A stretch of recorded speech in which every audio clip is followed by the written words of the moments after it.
So I'm joined by Amber Benson and Jessica Sherif and Megan Joy, the creators of Shevenge, one of the films that has been released as part of the season 2 of the horror collective's Etheria or Etheria. So, girls, this film is it's more of a sort of horror comedy, very much about sort of female empowerment. We have these three ladies who are having some sort of like sleepover, sort of sharing a few glasses of wine, bitching about their boyfriends, and each of them gets to sort of fantasize about how they would sort of right certain wrongs that they've been faced with. It is a very sort of amusing short in the way that sort of things come together, and it does sort of very much sort of highlight certain failings in sort of boyfriends, shall we say. So who actually wrote this particular short? Who came up with the original idea? Oh gosh, Jessica and I chatted all about it for so many moons, and it birthed and turned into all sorts of things. And then, and David, so we came up. Oh, and we brought on a writer, David, to like zhuzh it up. Mm-hmm.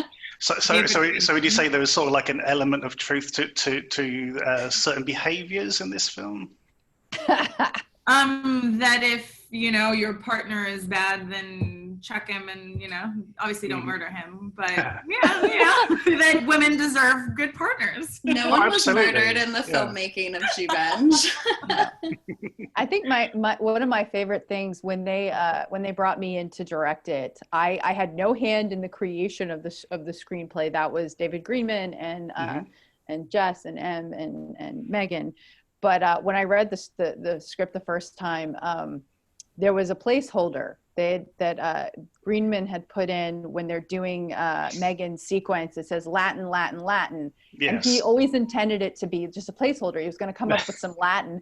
And I was like, and I think we were all talking and we were like, it's so much funnier if you just say Latin, Latin, Latin instead of as this cult group is like doing a whole big spell, because it's just so absurd. The whole thing is just absurdity to the nth degree.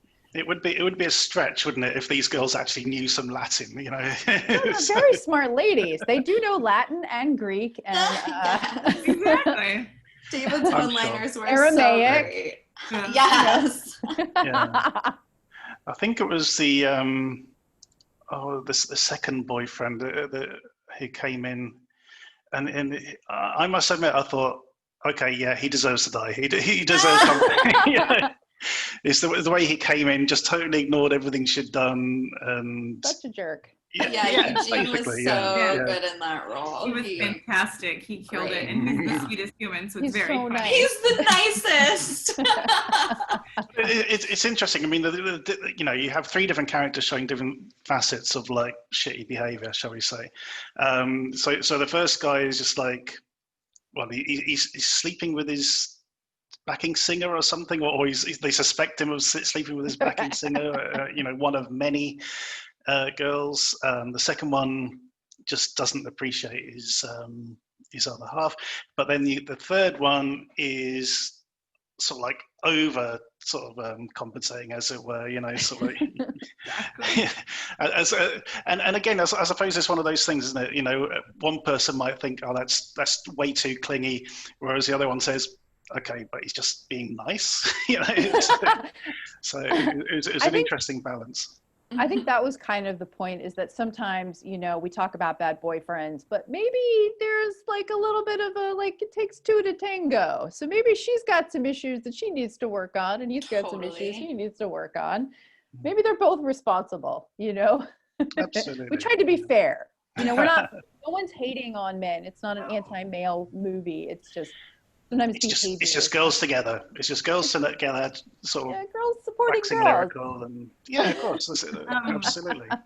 It's interesting to me that you mentioned those differences between the three male characters, and specifically how they deserve their punishment, because at the same time, from the very beginning, Megan and I were talking about, what if we make a movie and once everyone else got brought in, same thing, of the idea was to really make this almost 4 movies into one and really separate not just the male characters, but the fantasies that you're in, right? And it was an homage to the stuff that we loved. The first one, to those kind of action Buffy, those kind of cool where that came from. Action. I wonder what we really wanted Amber.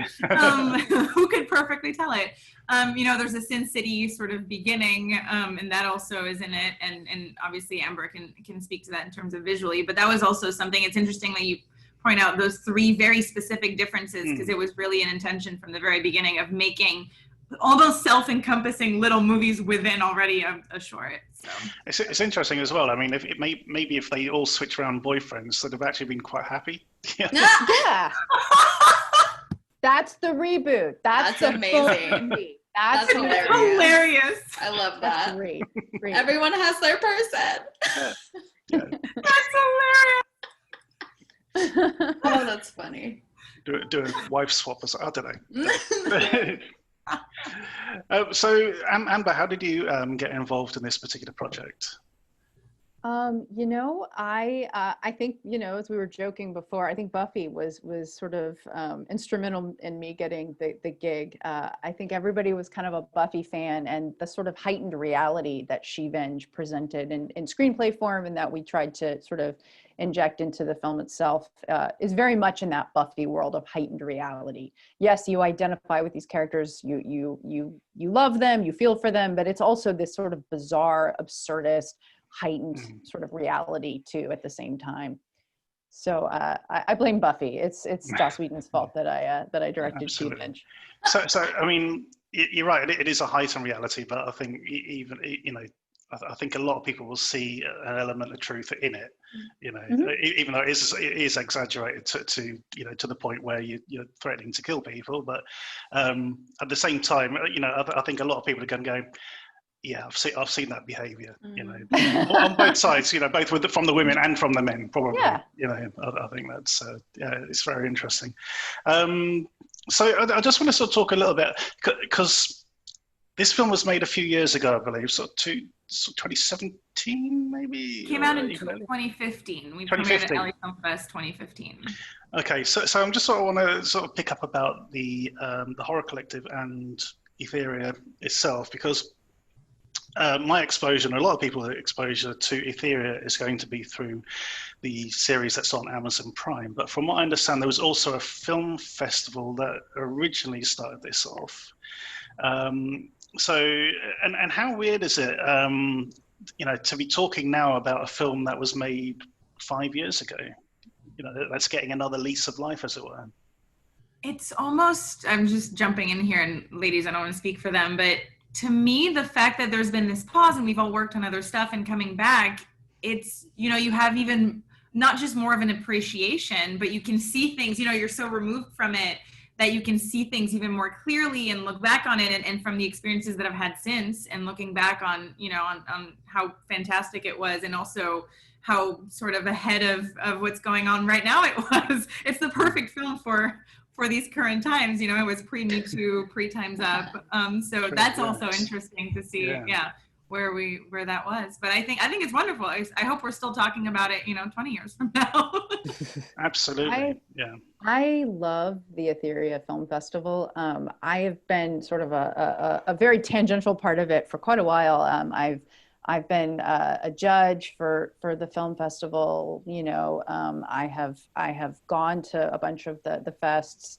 I just feel like in the horror world, horror and sci-fi, fantasy and action, women get short shrift. There's just not the same opportunity. And I love that Etheria is about taking these genres that women love, that women are making films within, and showcasing them. And they were really one of the first to sort of open that world up, and show what was being made by women and for women. And women, female identifying filmmakers, women filmmakers, across the board. They are all about inclusion and bringing to the forefront this idea that women can make horror, they can make action, they can make sci-fi just as well as any man. I truly believe that you just have to watch, Karen Kusama's work, or Patty Jenkins, Jennifer Kent, these amazing female filmmakers who are we pretend like women, oh, well, they need to go make those little dramas, those family dramas, or maybe they can do some comedy over here. But we are living in a time where we have heard the same stories told over and over and over again. And it's time to have some new voices. I think we're bored. I think the audience is bored with, like, I've seen so many of these films, so many of these male gaze, white, heteronormative, status quo stories, and there's room for all of them. But I also think we need to open it up. We need to see more, and Etheria has been wonderful about that. And I'm so excited that people get to go to Amazon and see what is happening with women filmmakers right now. Especially they should go in and like it and give it lots of stars and tell everybody about it. Get the word out. Get Amazon's their algorithm going, so it's like number one. I think this is the issue I do have with both Amazon and Netflix is that they tend to sort of hide their successes under a bushel, as it were. They aren't particularly great at promoting things. I've actually sort of pushed it out on a couple of sort of Facebook communities, and nobody had heard of it, at all, which is really sad. Unfortunately, it's just sort of tucked away on Amazon. But I mean, I actually sat down and watched the whole of season 2 this afternoon, and as you say, the length and breadth of ideas and the different sort of genres that are sort of involved is really, really refreshing. So absolutely, I totally agree with you. Technology is the most wonderful thing, and it's also the bane of our existence. So when algorithms dictate our politics and what we watch, sometimes you need some human people to go in there and remind it's not always the algorithm. Yeah, and I think also there's I must admit, I was really guilty of this for a while, and that is there's a snobbishness against short films, as well. I was for a long time. I thought, well, obviously these people can't make a feature for some reason, but no, I mean, we on the podcast that my friend and I do, we showcase a short each particular episode. Sometimes we do a whole episode about shorts that we come across, and it's really been an eye opener. There's been some amazing talent involved in shorts, as is with Shevenge.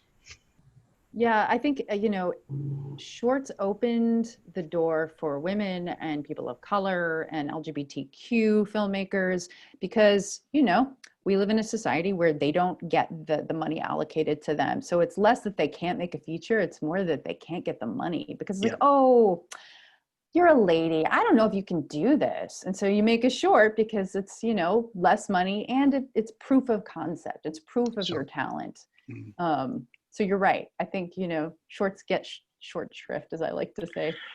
Unfortunately, yeah. There was a very good film, funny enough, from the horror collective called Green Light. And there was a sort of paradox in there where the guy's, he's made a few shorts, wants to do a feature, but he keeps getting told time and time again that, well, in order to make a feature, you've had to have done a feature already. No one's going to hire you to do a feature unless you got one. Exactly, and that was an interesting perspective as well. Yeah, I think what's so fascinating now is that short form content is so desirable, and things like Quibi exist and are getting Emmy nods for these 5-episode, basically like self-encompassed short films. And it's the times right now. Everything's shifting.